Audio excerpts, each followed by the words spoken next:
En la formulación de políticas públicas se debe entrar a discutir cuáles son los modelos de elección que los tomadores de decisión utilizan. El primero y más normal durante muchísimo tiempo en nuestra historia, quizás hasta antes de la década del 80, fue el modelo de elección racional desde la perspectiva de la racionalidad absoluta.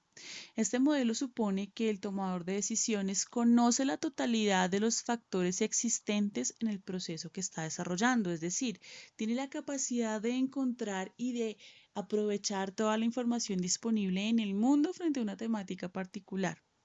La orientación de este tipo de modelo se basa en un esquema de acción de 5 etapas que primero se da en la posición racional que tiene el decisor frente a un problema.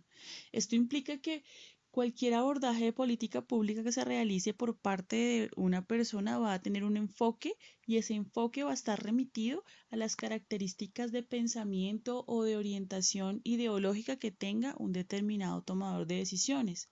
Siempre se ha tenido el supuesto que los tomadores de decisiones son técnicos y son altamente conocedores de una determinada línea de trabajo o de un determinado sector. Sin embargo, también es importante que se recuerde que las personas por su naturaleza tienen limitaciones y las limitaciones se dan a partir de la capacidad de información a manejar y también de las creencias personales en frente a los acontecimientos o las temáticas. El segundo punto plantea la importancia de identificar los valores y objetivos a aplicar frente al problema. ¿Qué y por qué queremos solucionar ese problema? Sería el eje de esta etapa. La tercera es la búsqueda y análisis de alternativas de solución infinitas. Eso quiere decir que a un problema pueden existir N alternativas de solución, las cuales todas pueden ser conocidas por el tomador de decisiones. Además, en la cuarta etapa se da el proceso de aplicación de criterios técnicos y objetivos que finalmente son esos requerimientos que van a permitir hacer una evaluación de las alternativas posibles. Y el quinto punto es la elección de la mejor solución según un análisis racional. Este modelo, como ustedes pudieron escuchar, tiene muchos puntos discutibles, especialmente la racionalidad del que toma la decisión y la capacidad real que tiene para aprovechar los diferentes elementos y factores en términos de información. Por tanto, se crea un modelo que es la crítica a esta racionalidad, que es el modelo de racionalidad limitada.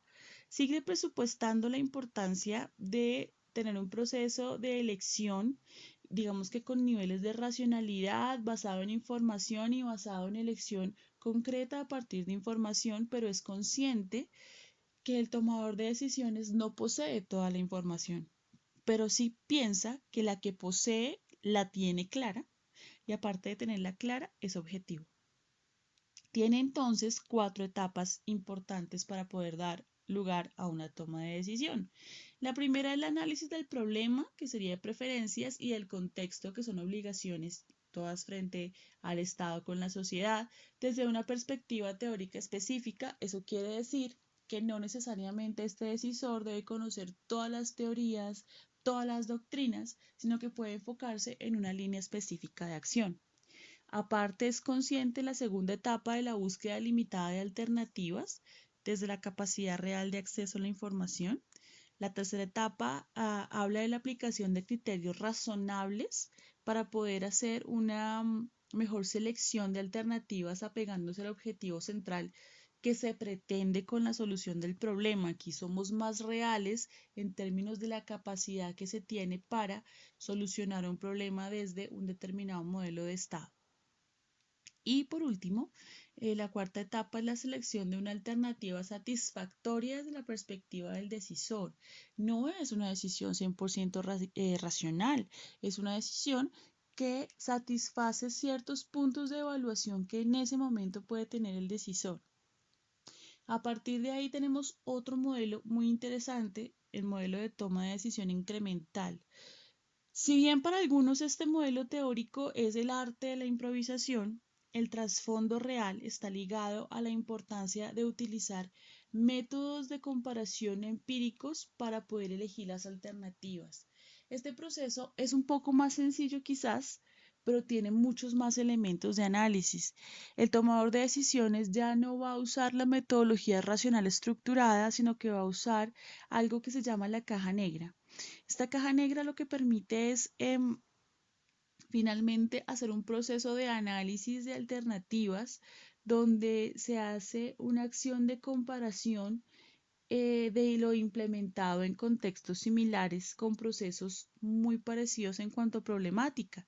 La idea es de todas las experiencias que se puedan encontrar, abstraer cuáles son los puntos que pueden aplicar a la propia y a partir de ellos generar estrategias y alternativas más pertinentes. Aquí nos está hablando de la teoría del copia y pegue, que quizás lo que funciona en Noruega funciona en Colombia. No, lo que se busca es analizar a fondo otras políticas y hacer todo un proceso de abstracción y un proceso de obtención en el cual los elementos que son adaptables y que son aplicables puedan ser traídos a la realidad nacional. Y finalmente tenemos el modelo de la anarquía organizada. Este modelo plantea que es imposible usar cualquier tipo de toma de decisión racional y todo ello es por la cantidad de características contingentes y movibles que tiene el entorno. Se fundamenta básicamente en la posibilidad de la constante alteración o cambio de la percepción de los actores sociales y políticos, incluido el tomador de decisión, frente a un problema, cualquiera que sea, y las pocas estructuras fijas reales que puede tener un proceso de toma de decisión. Por ejemplo, hoy ustedes deben hacer una política pública para la disminución de la indigencia en Bogotá. Ustedes tienen la tarea de terminar en una buena medida con el habitante de calle a través de política social. Aquí hay muchos puntos disímiles. Primero está el tema que el habitante de calle, al ser un ciudadano, tiene el derecho de deambular si él así lo desea. Pero también existe la población que piensa que deben ser interdictos de derechos y que el Estado debe ejercer las acciones que sean requeridas para resocializar. Y esa misma dicotomía la puede tener el tomador de decisiones. Por eso la racionalidad en la elección es muy difícil y no es tan fácil de abarcar para una sola persona.